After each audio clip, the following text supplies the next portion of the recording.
C'est plutôt bien déroulé. T'es là, mon ami. T'es là. Oui, c'était une première cooptation. Oui, c'est ça. Et c'était assez marrant d'ailleurs la manière dont je t'ai coopté. On se parlait à peine dans l'open space, puisque finalement, des fois, quand on est dans l'entreprise, voilà, chacun est dans son truc, chacun est dans son écran, il est 16h et boum, tu viens me parler. Bouche à oreille, ouais. Donc, bouche à oreille, tu dis, comme ça, tu travailles chez Audentiel en cybersécurité, ça m'intéresse, et puis moi, excuse-moi, il n'en faut pas plus, moi, c'est parti. De mon côté, il m'a expliqué tout son cursus, ce qui s'est passé. J'étais pas forcément super heureux dans la société où j'étais. J'étais intrigué par son parcours parce que bon, c'est pas le sujet là, mais c'est vrai qu'il avait un parcours. On avait certaines similitudes, si je peux me permettre, sur notre projection de vie, notre carrière. Et donc finalement, c'est là où les concordances sont très vite. On est passé d'une discussion d'une pause à plus qu'une pause, puisque t'es là maintenant. Exactement.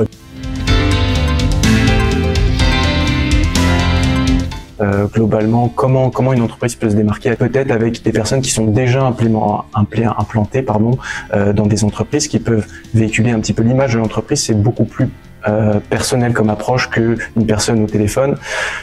Moi, quand j'ai découvert Baptiste et qui m'a présenté la société, je me suis dit, si effectivement je peux travailler avec cette ambiance-là, pour moi, c'est parfait. Donc voilà, c'est ce qui s'est passé. Il y a un côté. Je t'ai pas vendu du rêve. Non, c'était bien. C'était vrai. Non. D'accord. Non, mais je préférais. Non. Voilà.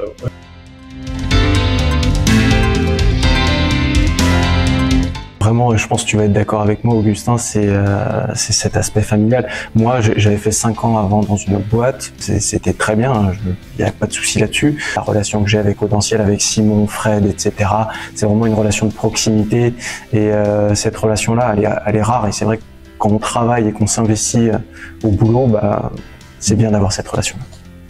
On sent moins la relation salarié, employeur. On est plus une équipe en fait, et on est dans le même bateau. Voilà, on est exactement les problèmes que je peux rencontrer, je peux les partager avec Baptiste, avec Simon, il n'y a pas de souci, et puis on va discuter ensemble, et je sais très bien qu'ils seront toujours bienveillants.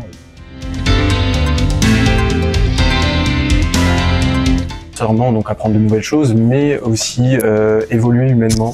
Alors, en parallèle de ça, je fais des arts martiaux, et des valeurs qu'on inculque dans les arts martiaux, c'est le partage. On apprend une nouvelle technique, on le partage aux autres. Et c'est comme ça que je vois mon métier. C'est vraiment voilà, j'apprends à utiliser un nouvel outil. Et là, quand je le maîtrise, je vais le partager. Il y a le côté challenge où on a des difficultés techniques. Du coup, pour s'en sortir, on est obligé de faire des recherches. Du coup, il faut pas partir du postulat qu'on connaît tout et que ce qu'on faisait avant, c'était la meilleure solution et qu'il n'y en avait pas d'autre.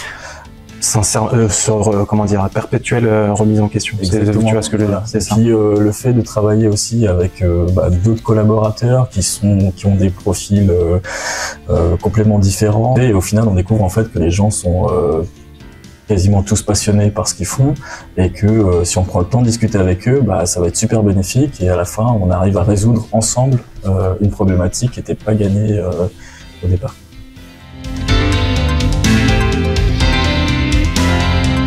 Je lui conseillerais de réussir sa mission, c'est très important, véhiculer une bonne image d'Audentiel, mais pas que, d'essayer aussi de s'investir en dehors, d'essayer de recruter même via son réseau d'école tout simplement, d'essayer d'attirer des nouveaux profils, parce que c'est bon pour tout le monde, comme on le disait tout à l'heure, c'est du win-win. Et oui, c'est ça, ouais. C'est de promouvoir un peu cette structure, cette ambiance, et faire en sorte que ça perdure et qu'il y ait